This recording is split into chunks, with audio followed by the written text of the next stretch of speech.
നമ്മളെല്ലാവരും തഹജ്ജുദ് നമസ്കരിക്കുന്നവരാണ്. നമസ്കരിക്കാത്ത ആളുകൾ ഉണ്ടെങ്കിൽ തഹജ്ജുദ് നമസ്കരിക്കാൻ ശ്രമിക്കേണ്ടതാണ്. അല്ലാഹു സുബ്ഹാനഹു വ തആല 7ാം ആകാശത്തു നിന്നും 1ാം ആകാശത്തേക്ക് ഇറങ്ങി വന്ന് എന്നോട് പാപമോചനം തേടുന്നവർ ആരുണ്ട് എന്ന് ചോദിക്കുകയും എന്നോട് എന്തെങ്കിലും കാര്യങ്ങൾ ചോദിക്കുന്നവൻ ആരുണ്ട് എന്ന് ചോദിക്കുകയും അവർക്കെല്ലാവർക്കും ഞാൻ ചോദിക്കുന്നതെല്ലാം കൊടുക്കുമെന്നും അവരുടെ പാപങ്ങൾ ഞാൻ പുറത്തു കൊടുക്കുമെന്നും അള്ളാഹു പ്രഖ്യാപിക്കുന്ന സമയമാണ് രാത്രിയുടെ അന്ത്യയാമം എന്ന് പറയുന്നത്. അഥവാ രാത്രിയെ 3-1 ഭാഗിച്ചാൽ അവസാനത്തെ ഭാഗം ഒരു സുബഹി നമസ്കാരത്തിന് ബാങ്ക് കൊടുക്കുന്നത് വരെയാണ് ആ സമയം. അപ്പോൾ നമ്മൾ സുബഹിക്ക് സാധാരണ എണീക്കുന്ന ആളുകൾ സുബഹി ബാങ്ക് കൊടുത്ത് എണീക്കുന്ന സ്വഭാവക്കാരാണെങ്കിൽ അതിന് മുമ്പ് ഒരു മണിക്കൂർ മുമ്പേ എണീക്കാൻ ശ്രമിക്കുക, അല്ലെങ്കിൽ അരമണിക്കൂർ മുമ്പെങ്കിലും എഴുന്നേൽക്കാൻ ശ്രമിക്കുക. എന്നിട്ട് പ്രഭാത കൃത്യങ്ങൾ കഴിഞ്ഞ് വുളു ചെയ്തതിന് ശേഷം അള്ളാഹുവിനോട് ഏകാന്തമായി പ്രാർത്ഥിക്കുക. റസൂലുള്ളാഹി സ്വല്ലല്ലാഹു അലൈഹി വസല്ലമയോട് ചോദിക്കപ്പെട്ടു, സ്വർഗത്തിൽ പ്രവേശിക്കാൻ റസൂലെ ഞാൻ എന്താണ് ചെയ്യേണ്ടത്? റസൂലുള്ളാഹി സ്വല്ലല്ലാഹു അലൈഹി വസല്ലം പറഞ്ഞു, ഇഫ്ഷു സലാം, അത്ഇമു ത്വആം, സല്ലു വന്നാസു നിയാം. നീ സലാം വ്യാപിപ്പിക്കുക, എല്ലാവർക്കും സലാം പറയുക, സലാം വ്യാപിപ്പിക്കുക എന്നാണ് പറഞ്ഞത്. അറിയുന്നവർക്കും അറിയാത്തവർക്കുമെല്ലാം സലാം പറയുക. അതുപോലെ തന്നെ ഭക്ഷണം കൊടുക്കുക, വിശക്കുന്നവർക്ക് ഭക്ഷണം നൽകുക. വിശക്കുന്നവർക്കും അല്ല, ഹദിയായിട്ട് നമ്മുടെ ഗസ്റ്റുകൾക്കൊക്കെ നമ്മൾ ഭക്ഷണം ധാരാളമായി നൽകുക. അതുപോലെ തന്നെ ആളുകൾ ഉറങ്ങുന്ന സമയത്ത് എഴുന്നേറ്റ് നിന്ന് നമസ്കരിക്കുക. നമുക്കറിയാം, ലോകത്തിൽ ഭൂരിപക്ഷം ആളുകളും ആ സമയത്ത് ഉറങ്ങുമായിരിക്കും. ആ സമയത്ത് അള്ളാഹുവിനെ ഭയപ്പെട്ടുകൊണ്ട് എണീറ്റ് നമസ്കരിക്കുന്ന ആളുകൾ വളരെ കുറച്ചേ ഉണ്ടാവുള്ളൂ. അള്ളാഹു സുബ്ഹാനഹു വ തആല ഖുർആനിലെ സൂറത്ത് സജ്ദയിൽ പറഞ്ഞില്ലേ, തതജാഫാ ജുനൂബുഹും അനിൽ മളാജിയ യദഊന റബ്ബഹും ഖൗഫൻ വതമഅൻ വമിമ്മാ റസഖ്നാഹും യുൻഫിഖൂൻ. അവരുടെ പാർശ്വഭാഗങ്ങളെ, അവരുടെ വിരിപ്പുകളെ തൊട്ട് ഉയർത്തുന്നവരാണ്. അഥവാ അവർ അള്ളാഹുവിനെ പേടിച്ചുകൊണ്ട് എഴുന്നേൽക്കണം. അള്ളാഹുവിൽ പേടിച്ചുകൊണ്ടും അള്ളാഹുവിൽ പ്രതീക്ഷ വെച്ചുകൊണ്ടും എഴുന്നേൽക്കുന്നവരാണ്. വലിയ ശക്തൻ ആരാണ്? വലിയ ശക്തൻ വലിയ വെയിറ്റ് എടുത്ത് പൊക്കുന്നവനല്ല. രാവിലെ ഈ മഴയത്ത്, ഈ നല്ല തണുപ്പുള്ള സമയത്ത് അള്ളാഹുവിനെ പേടിച്ചുകൊണ്ടും അള്ളാഹുവിൽ പ്രതീക്ഷ അർപ്പിച്ചുകൊണ്ടും തൻ്റെ പുതപ്പ് ദേഹത്തു നിന്ന് മാറ്റുകയും തണുത്ത വെള്ളത്തിലൊന്ന് പോയി മുഖം കഴുകുകയും അതിനുശേഷം പ്രഭാത കൃത്യങ്ങൾ നിർവഹിച്ച് ഒളു ചെയ്തു വന്ന് അള്ളാഹുവിൻ്റെ മുമ്പിൽ നമസ്കരിക്കുകയും ചെയ്യുന്നവനാണ്. അങ്ങനെ നമസ്കാരത്തിൽ നമ്മൾ കഴിഞ്ഞ വീഡിയോയിൽ പറഞ്ഞവർ നിരന്തരമായി പ്രാർത്ഥിക്കുക. നമസ്കാരം കഴിഞ്ഞതിന് ശേഷം അള്ളാഹുവിലേക്ക് കൈ ഉയർത്തിക്കൊണ്ട് ദീർഘമായി നമ്മൾ പ്രാർത്ഥിക്കുക. ആ പ്രാർത്ഥനയോട് കൂടി ഇരിക്കുമ്പോൾ ബാങ്ക് കേട്ടാൽ ബാങ്കിന് ഇജാബത്ത് നൽകി ശേഷം നമ്മുടെ സുന്നത്ത് നമസ്കരിക്കുക. ശേഷം പള്ളിയിൽ പോയി നമസ്കരിക്കുന്നവരാണെങ്കിൽ പള്ളിയിലേക്ക് പുറപ്പെടുക. അല്ല, പള്ളിയിൽ പോകാത്ത അവസരം സ്ത്രീകളും മറ്റൊക്കെ ആണെങ്കിൽ വീട്ടിൽ നമസ്കരിക്കുക. വളരെ റാഹത്തായിരിക്കും അന്നത്തെ ദിവസം. മനസ്സിലായില്ലേ? അപ്പോൾ അങ്ങനെ നമ്മൾ നമസ്കരിക്കുന്ന അവസരത്തിൽ സാധാരണ നമ്മളിപ്പോൾ ഇത് നമസ്കരിക്കാത്ത ആളുകളാണ് പറഞ്ഞതെങ്കിൽ നമസ്കരിക്കുന്ന ആളുകളാണ് സാധാരണ നമ്മൾ തഹജ്ജുദ് നമസ്കരിക്കാറുണ്ട്. 3 റക്അത്തോ 5 റക്അത്തോ 7 റക്അത്തോ അതുപോലെ തന്നെ 9 റക്അത്തോ 11 റക്അത്തോ 13 റക്അത്തോ ഒക്കെ നമസ്കരിക്കാം നമുക്ക്. അങ്ങനെ നമ്മൾ നമസ്കരിക്കുന്ന സമയത്ത് സാധാരണഗതിയിൽ നമ്മൾ ദുആഉൽ ഇഫ്തിതാഹ് ചൊല്ലാറുണ്ട്, പ്രാരംഭ പ്രാർത്ഥന. ഈ പ്രാരംഭ പ്രാർത്ഥന പലരും പല രൂപത്തിൽ ചൊല്ലാറുണ്ട്. ചിലർ പഠിച്ചത് മാത്രം വജ്ജഹ്തു മാത്രം പകുതി പഠിച്ചിട്ടുണ്ട്, അത് ചൊല്ലാറുണ്ട്. സത്യത്തിൽ ആ പ്രാർത്ഥന ഒരുപാട് ദീർഘമുള്ള പ്രാർത്ഥനയാണ്. സഹീഹ് മുസ്ലിമിൽ വന്നിട്ടുള്ള ആ പ്രാർത്ഥന ദീർഘമായ പ്രാർത്ഥനയാണ്. അതിൻ്റെ കുറച്ച് ഭാഗം മാത്രമാണ് വാലമിൽ മുസ്ലിമീൻ എന്ന ഭാഗം മാത്രമാണ് സാധാരണഗതിയിൽ മദ്രസയിൽ നിന്ന് പഠിച്ചതിൻ്റെ അടിസ്ഥാനത്തിൽ നമ്മൾ ചൊല്ലാറുള്ളത്. അങ്ങനെയല്ല, അത് മുഴുവൻ ചൊല്ലാൻ പഠിക്കുക, എന്നിട്ട് രാത്രിയിൽ മുഴുവൻ ചൊല്ലുക. അതുപോലെ അതിനേക്കാൾ ദീർഘമായ വേറെയും പ്രാർത്ഥന ഉണ്ട്. അല്ലാഹു അൻത നൂറു സമാവാതി വൽ അർദ് വമൻ ഫീഹിന്ന തുടങ്ങിയ പ്രാർത്ഥന. വേറെയും ഒരുപാട് പ്രാർത്ഥനകളുണ്ട്, ഒക്കെ നമുക്ക് രാത്രിയിൽ ചൊല്ലാവുന്നതാണ്. അതിനുശേഷം നമ്മൾ ഫാത്തിഹ ഓതി ദീർഘമായി ഖുർആൻ പാരായണം ചെയ്തൊക്കെ നമസ്കരിക്കാറുണ്ട്. ദീർഘമായി ഖുർആൻ പാരായണം ചെയ്യാൻ സാധിക്കാത്ത ആളുകളാണെങ്കിൽ മുസാഫ് കയ്യിലെടുത്ത് വരെ ഓതാമെന്ന് പണ്ഡിതന്മാർ പറഞ്ഞിട്ടുണ്ട്. നമുക്ക് 1-2 ജുസുകളൊക്കെ ഒരു റക്അത്തിൽ നമുക്ക് എന്ത് ചെയ്യാം, മുസാഫ് എടുത്തുകൊണ്ട് ഓതാം. അല്ലെങ്കിൽ ഹിഫ്ദുള്ള ആളുകൾക്ക് ഹിഫ്ദായിട്ട് ഓതാം. എന്ത് വേണമെങ്കിലും നമുക്ക് ചെയ്യാം. അപ്പോൾ സാധാരണ നമ്മൾ നമസ്കരിക്കുന്ന രൂപം എങ്ങനെയാണെങ്കിൽ ഒരുപക്ഷെ കൂടുതൽ ആളുകൾക്ക് അറിയുന്നുണ്ടാവും, അല്ലെങ്കിൽ അറിയാത്തവരുണ്ടാവും. ഈ രൂപം കൂടി നിങ്ങളൊന്ന് പരീക്ഷിക്കുക. വളരെ ഫലപ്രദമാണ്. റസൂലുള്ളാഹി സ്വല്ലല്ലാഹു അലൈഹി വസല്ലം വന്നിട്ടുള്ള 3 റിപ്പോർട്ടുകൾ, ഒന്ന് ആയിഷ ബീവിയിൽ നിന്നും അതുപോലെ തന്നെ ഉംറാഫയിൽ നിന്നും സൗദ റളിയല്ലാഹു നിന്ന് റിപ്പോർട്ട് ചെയ്ത 3 ഹദീസുകൾ, 3 റിപ്പോർട്ടുകളായി വന്ന റസൂലുള്ളാഹി സ്വല്ലല്ലാഹു അലൈഹി വസല്ലം രാത്രി എണീറ്റ് തഹജ്ജുദ് നമസ്കരിക്കുമ്പോൾ, രാത്രി നമസ്കരിക്കുമ്പോൾ, ഖിയാമുൽ ലൈൽ നമസ്കരിക്കുമ്പോൾ ചെയ്തിരുന്ന തുടക്കം എങ്ങനെയായിരുന്നു എന്ന് ചോദിച്ചപ്പോൾ അവർ കൊടുത്ത മറുപടിയാണ് നമ്മൾ പറയാൻ പോകുന്നത്. അപ്പോൾ നമ്മൾ അതും കൂടി ഈ തഹജ്ജുദിൽ ഉൾപ്പെടുത്തി കഴിഞ്ഞാൽ വളരെ ഫലവത്തായിരിക്കും, വളരെ റാഹത്തായിരിക്കും നമസ്കാരം എന്നുള്ളതാണ്. ഇനി നമുക്ക് ആ ഹദീസുകൾ ഏതൊക്കെയാണ് എന്ന് നോക്കാം. സഹീഹ് ഇബ്നു മാജ റിപ്പോർട്ട് ചെയ്യുന്ന ഹദീസിൽ ഷെയ്ഖ് അൽബാനി റഹ്മഹുല്ലാ ഈ ഹദീസ് സ്വഹീഹാണെന്ന് പറഞ്ഞിട്ടുണ്ട്. ആസിം ബിൻ ഹമീദ് റളിയല്ലാഹു അൻഹു അദ്ദേഹം ആയിഷ ബിവിയോട് ചോദിക്കുകയാണ്, സഅൽതു ആയിഷത മാദാ ഖാന നബി സ്വല്ലല്ലാഹു അലൈഹി വസല്ലം യഫ്തതിഹു ബിഹി ഖിയാമുൽ ലൈലി.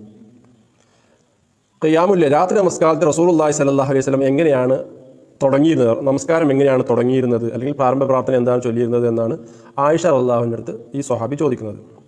ഖാലത്ത്, അവർ പറഞ്ഞു, ആയിഷ റളിയല്ലാഹു പറഞ്ഞു, ലഖദ് സഅൽതനി അൻ ഷൈഇൻ മാ സഅലനി അൻഹു അഹദുൻ ഖബലക, താങ്കൾക്ക് മുമ്പ് ഇതുവരെ ആരും ഇത് ചോദിച്ചിട്ടില്ല. എന്നിട്ട് ആയിഷ റളിയല്ലാഹു പറയാണ്, കാന യുകബ്ബിറു അശ്റൻ വയഹ്മിദു അശ്റൻ വയുസബ്ബിഹു അശ്റൻ വയസ്തഗ്ഫിറു അശ്റൻ വയഖൂലു അല്ലാഹുമ്മ ഗഫിർ ലി വഹ്ദിനി വർസുഖ്നി വആഫിനി വയതഅവ്വദു മിൻ ളിയഖിൽ മഖാമി യൗമൽ ഖിയാമ. അല്ലാഹുവിൻ്റെ റസൂൽ സല്ലല്ലാഹു അലൈഹി വസല്ലമ തക്ബീറത്തുൽ ഇഹ്റാം കെട്ടിക്കഴിഞ്ഞാൽ കാന യുകബ്ബിറു അശ്റ, 10 പ്രാവശ്യം അല്ലാഹു അക്ബർ അല്ലാഹു അക്ബർ എന്ന് പറയും. വയഹ്മിദു അശ്റൻ, അൽഹംദുലില്ലാഹ് എന്ന് 10 പ്രാവശ്യം പറയും. വയുസബ്ബിഹു അശ്റൻ, സുബ്ഹാനല്ലാഹ് എന്ന് 10 പ്രാവശ്യം പറയും. അതുപോലെ തന്നെ വയസ്തഗ്ഫിറു അശ്റൻ, റസൂലുള്ളാഹി സ്വല്ലല്ലാഹു അലൈഹി വസല്ലമ അസ്തഗ്ഫിറുല്ലാഹ് എന്ന് 10 പ്രാവശ്യം പറയും. അതിനുശേഷം റസൂലുള്ളാഹി സ്വല്ലല്ലാഹു അലൈഹി വസല്ലമ അല്ലാഹുമ്മ ഗഫിർ ലി വഹ്ദിനി വർസുഖ്നി വആഫിനി എന്ന് പറയുകയും വയതഅവ്വദു മിൻ ളിയഖിൽ മഖാമി യൗമിൽ ഖിയാമ, ഖിയാമത്ത് നാളിലെ കുടുക്കിൽ നിന്ന്, ഖിയാമത്ത് നാളിലെ നൃത്തത്തിലെ കുടുക്കിൽ നിന്ന് രക്ഷ കിട്ടാൻ വേണ്ടി അള്ളാഹുവിനോട് ശരണം തേടുകയും ചെയ്തിരുന്നു എന്നാണ് ഒന്നാം ഹദീസിലുള്ളത്. അതുപോലെ തന്നെ വേറെ ഹദീസിൽ ഇങ്ങനെ കാണാം. ഉമ്മു റാഫി എന്ന് റിപ്പോർട്ട് ചെയ്യുന്ന ഹദീസാണ്.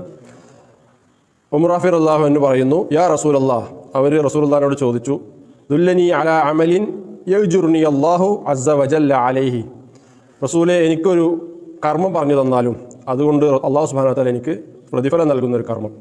ഖാല റസൂലുള്ളാഹി സ്വല്ലല്ലാഹു അലൈഹി വസല്ലം പറഞ്ഞു, യാ ഉമ്മു റാഫിയ, യാ ഉമ്മു റാഫിയ, ഇദാ ഖുംത ഇല സ്വലാത്തി ഫസബ്ബിഹില്ലാഹ അശറ, നീ നമസ്കാരത്തിലേക്ക് നിന്ന് കഴിഞ്ഞാൽ, അതായത് രാത്രി നമസ്കാരമാണ് ഇവിടെ ഉദ്ദേശിക്കുന്നത്, ഫസബ്ബിഹില്ലാഹ അശറ, നീ സുബ്ഹാനല്ലാഹ് എന്ന് 10 പ്രാവശ്യം പറയുക. വഹല്ലിലിഹി അശറ, നീ ലാ ഇലാഹ ഇല്ലല്ലാഹ് എന്ന് 10 പ്രാവശ്യം പറയുക. വഹ്മദിഹി അശറ, നീ അൽഹംദുലില്ലാഹ് എന്ന് 10 പ്രാവശ്യം പറയുക. വകബ്ബിരിഹി അശറ, അല്ലാഹു അക്ബർ എന്ന് 10 പ്രാവശ്യം പറയുക. അതുപോലെ തന്നെ വസ്തഗ്ഫിരിഹി അശറ, നീ അസ്തഗ്ഫിറുല്ലാഹ് എന്ന് ഇസ്തിഗ്ഫാർ 10 പ്രാവശ്യം പറയുക. ഫഇന്നക ഇദാ സബ്ബഹതി അശറൻ, കാരണം നീ അള്ളാഹുവിനോട് സുബ്ഹാനല്ലാഹ് എന്ന് 10 പ്രാവശ്യം പറയുമ്പോൾ ഖാല, അള്ളാഹു പറയും, ഹാദാ ലീ, ഇത് എനിക്കുള്ളതാണെന്ന് അള്ളാഹു തിരിച്ചു പറയും. വഇദാ ഹല്ലൽതി, നീ ലാ ഇലാഹ ഇല്ലല്ലാഹ് എന്ന് 10 പ്രാവശ്യം പറയുമ്പോൾ അള്ളാഹു പറയും, ഹാദാ ലീ, ഇത് എനിക്കുള്ളതാണ്. വഇദാ ഹമിദതി ഖാല ഹാദാ ലീ, നീ അൽഹംദുലില്ലാഹ് എന്ന് പറയുമ്പോൾ അള്ളാഹു പറയും, ഇത് എനിക്കുള്ളതാണ്. വഇദാ കബ്ബർതി ഖാല ഹാദാ ലീ, നീ അല്ലാഹു അക്ബർ എന്ന് പറയുമ്പോൾ അള്ളാഹു പറയും, ഹാദാ ലീ. വഇദാ ഇസ്തഗ്ഫർതി ഖാല ഖദ് ഗഫർതു ലകി, അത് കഴിഞ്ഞ് നീ 10 പ്രാവശ്യം അസ്തഗ്ഫിറുല്ലാഹ് എന്ന് പറയുമ്പോൾ അള്ളാഹു പറയും, നിനക്ക് ഞാൻ പുറത്തു തന്നിരിക്കുന്നു.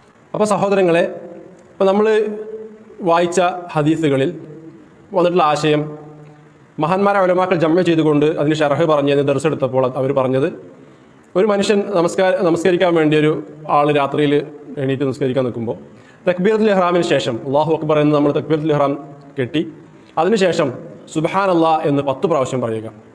സുബ്ഹാനല്ലാഹ് എന്ന് നമ്മൾ ഓരോ പ്രാവശ്യം പറയുമ്പോഴും ആകാശ ലോകത്ത് നിന്നുകൊണ്ട് പടച്ച റബ്ബ് അല്ലാഹു സുബ്ഹാനഹു വ തആല നമ്മുടെ ആ സുബ്ഹാനല്ലാഹ്ക്ക് മറുപടി പറയും, ഹാദാ ലീ, ഇത് എനിക്കുള്ളതാണ്. ഇവൻ ഈ പറഞ്ഞ, ഈ അടിമ പറഞ്ഞ ഈ തസ്ബീഹ്, ഈ സുബ്ഹാനല്ലാഹ്, അത് എനിക്കുള്ളതാണ്.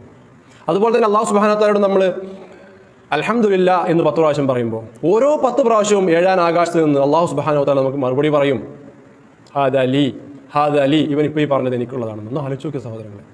അതുപോലെ തന്നെ അല്ലാഹു അക്ബർ എന്ന് നമ്മൾ പറയുമ്പോൾ ഓരോ പ്രാവശ്യവും അല്ലാഹു അക്ബർ എന്ന് നമ്മൾ പറയുമ്പോൾ അല്ലാഹു നമ്മുടെ സംസാരത്തിന്, നമ്മുടെ ഈ വാക്കിന് മറുപടിയായി, ഹാദാ ലീ, ഇവൻ ഈ പറഞ്ഞത് എനിക്കുള്ളതാണ്. ഒന്ന് ആലോചിച്ച് നോക്കി നിങ്ങൾ. ഖാലിഖും മാലിക്കും മുദബ്ബിറും ഒക്കെയായ അല്ലാഹു സുബ്ഹാനഹു വ തആല, സർവശക്തനായ അല്ലാഹു സുബ്ഹാനഹു വ തആല ഈ ഒരു പാവം അടിമയുടെ മുമ്പിൽ, അടിമ അല്ലാഹുവിൻ്റെ മുമ്പിൽ നിന്നുകൊണ്ട് പറയുന്ന ഈ തസ്ബീഹിന്, ഈ തക്ബീറിന്, ഈ തഹ്ലീലിന്, ഈ തഹ്മീദിന് ഓരോന്നിനും മറുപടി പറയണം സഹോദരങ്ങളെ. ഒരു മുനാജാത്ത്, അല്ലാഹുമായി സംഭാഷണത്തിലാണ് നമ്മൾ. അത് കഴിഞ്ഞ് നമ്മൾ അല്ലാഹു അക്ബർ എന്ന് പറയുമ്പോഴും ലാ ഇലാഹ ഇല്ലല്ലാഹ് എന്ന് 10 പ്രാവശ്യം പറയുമ്പോഴും ഒക്കെ അല്ലാഹു സുബ്ഹാനഹു വ തആല നമ്മുടെ ഈ പറയുന്നതിനൊക്കെ മറുപടി ഹാദാ ലീ, ഹാദാ ലീ എന്ന് പറയണം. ഇങ്ങനെ 10 പ്രാവശ്യം സുബ്ഹാനല്ലാഹ്, അൽഹംദുലില്ലാഹ്, അല്ലാഹു അക്ബർ, ലാ ഇലാഹ ഇല്ലല്ലാഹ് ഓരോന്നും 10 പ്രാവശ്യം പറഞ്ഞു കഴിഞ്ഞാൽ ഓരോന്നിനും അല്ലാഹു 40 പ്രാവശ്യമായിട്ട് നമുക്ക് മറുപടി പറയും. ശേഷം നമ്മൾ അല്ലാഹുവിനോട് പറയുകയാണ്, നമ്മുടെ എല്ലാ പാപങ്ങളും മനസ്സറിഞ്ഞുകൊണ്ട് അസ്തഗ്ഫിറുല്ലാഹ് എന്ന് പറയുമ്പോൾ ആകാശ ലോകത്തു നിന്ന് എല്ലാം പൊറുക്കുന്നവരായ ഗഫൂറായ അല്ലാഹു സുബ്ഹാനഹു വ തആല ഖദ് ഗഫർതു ലക, ഇതാ ഞാൻ നിനക്ക് പുറത്തു തന്നിരിക്കുന്നു എന്ന് മറുപടി പറയുമെന്നാണ് ഒരിക്കലും കളവ് പറയാത്ത റസൂലുള്ളാഹി സ്വല്ലല്ലാഹു അലൈഹി വസല്ലം നമ്മളോട് പറഞ്ഞിരിക്കുന്നത്. സഹോദരങ്ങളെ, നിങ്ങളൊന്ന് ആലോചിച്ച് നോക്കിയേ, നമുക്കിതിൽ പരം വേറെ എന്ത് നേട്ടമാണ് വേണ്ടത്? ഓരോ പ്രാവശ്യം അസ്തഗ്ഫിറുല്ലാഹ് എന്ന് നമ്മൾ പറയുമ്പോൾ അല്ലാഹു മുകളിൽ നിന്നുകൊണ്ട് ഖദ് ഗഫർതു ലക, ഞാൻ നിനക്ക് പുറത്തു തന്നിരിക്കുന്നു. 10 പ്രാവശ്യമാണ് അല്ലാഹു സുബ്ഹാനഹു വ തആല അങ്ങനെ പറയുന്നത്. നമ്മൾ 10 പ്രാവശ്യം അസ്തഗ്ഫിറുല്ലാഹ് എന്ന് പറയുമ്പോൾ ശേഷം 10 പ്രാവശ്യം പറഞ്ഞതിന് ശേഷം ഷെയ്ഖ് പറഞ്ഞു, അല്ലാഹുമ്മ ഇന്നി അഊദു ബിക മിൻ ലീഖി ദുനിയ വ ലീഖി യൗമിൽ ഖിയാമ. ഹദീസിൽ വന്നതുപോലെ അല്ലാഹുമ്മ ഇന്നി അഊദു ബിക, അല്ലാഹുവേ ഞാൻ നിന്നോട് കാവലിനെ ചോദിക്കുന്നു, മിൻ ലീഖി ദുനിയ, ദുനിയാവിൽ ഇടുക്കത്തിൽ നിന്ന്. ഈ ദുനിയാവിൽ നമുക്ക് എന്തൊക്കെ ഇടുക്കങ്ങളാണ്, സാമ്പത്തികമായ ഇടുക്കം, ശാരീരികമായ ഇടുക്കം, അതുപോലെ തന്നെ ജനങ്ങളുടെ പ്രശ്നങ്ങൾ, ബുദ്ധിമുട്ടുകൾ, മാനസികമായ സമ്മർദ്ദം ഒക്കെ ഇടുക്കങ്ങളാണ്. ആ ഇടുക്കങ്ങളിൽ നിന്നൊക്കെ അല്ലാഹുവിനോട് നമ്മൾ കാവലിനെ ചോദിക്കുകയാണ്. അല്ലാഹുമ്മ ഇന്നി അഊദു ബിക മിൻ ലീഖി ദുനിയ വ ലീഖി യൗമിൽ ഖിയാമ. ഖിയാമത്ത് നാൾ എന്തെല്ലാം പ്രശ്നങ്ങളാണ് നമുക്കുണ്ടാവുക. ബർസഖി ജീവിതത്തിൽ പ്രശ്നങ്ങളുണ്ട്, ഇടുക്കങ്ങളുണ്ട്, മഹ്ശറിൽ ഇടുക്കങ്ങളുണ്ട്, സിറാത്ത് പാലത്തിൽ ഇടുക്കങ്ങളുണ്ട്, വിചാരണയിൽ ഇടുക്കങ്ങളുണ്ട്, എല്ലായിടത്തും നമുക്ക് ഇടുക്കങ്ങളുണ്ട്. ആ ഇടുക്കങ്ങളിൽ നിന്നൊക്കെ അള്ളാഹുവിനോട് നമ്മൾ കാവലിനെ ചോദിക്കുകയാണ്. അപ്പോൾ നമ്മൾ അള്ളാഹുവിനോട് ഇങ്ങനെ സംസാരിച്ചു വന്നു. അള്ളാഹു നമ്മളോട് ഹാദാലി ഹാദാലി ഹാദാലി എന്ന് പറഞ്ഞു. ശേഷം നമ്മൾ അള്ളാഹുവിനോട് പൊറുക്കലിനെ ചോദിച്ചു 10 പ്രാവശ്യം അള്ളാഹു നമുക്ക് മറുപടി തന്നു.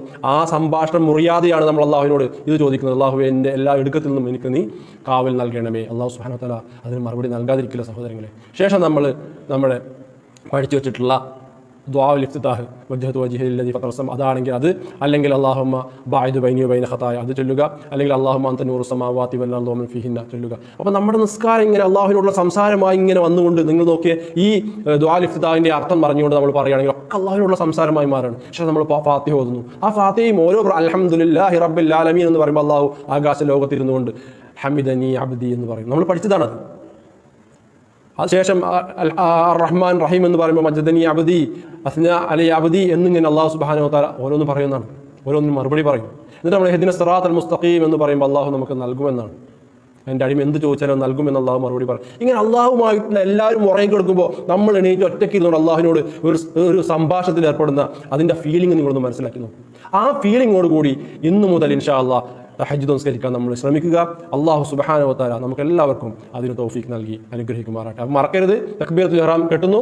സുബ്ഹാനല്ലാഹ് സുബ്ഹാനല്ലാഹ് സുബ്ഹാനല്ലാഹ് സുബ്ഹാനല്ലാഹ് 10 പ്രാവശ്യം, അൽഹംദുലില്ലാഹ് അൽഹംദുലില്ലാഹ് അൽഹംദുലില്ലാഹ് അൽഹംദുലില്ലാഹ് 10 പ്രാവശ്യം, അല്ലാഹു അക്ബർ അല്ലാഹു അക്ബർ അല്ലാഹു അക്ബർ 10 പ്രാവശ്യം, ലാ ഇലാഹ ഇല്ലല്ലാഹ് ലാ ഇലാഹ ഇല്ലല്ലാഹ് ലാ ഇലാഹ ഇല്ലല്ലാഹ് 10 പ്രാവശ്യം, അസ്തഗ്ഫിറുല്ലാഹ് അസ്തഗ്ഫിറുല്ലാഹ് അസ്തഗ്ഫിറുല്ലാഹ് 10 പ്രാവശ്യം. ശേഷം അല്ലാഹുമ്മ ഇന്നി അഊദു ബിക മിൻ ലീഖി ദുനിയ വ ലീഖി യൗമിൽ ഖിയാമ 10 പ്രാവശ്യം. ശേഷം ദുആഉൽ ഇഫ്തിതാഹ് പ്രാരംഭ പ്രാർത്ഥന ചൊല്ലുക, നമസ്കാരം തുടരുക. അല്ലാഹു സുബ്ഹാനഹു വ തആല അനുഗ്രഹിക്കട്ടെ. അസ്സലാമു അലൈക്കും വറഹ്മത്തുള്ളാഹി വബറകാതുഹു.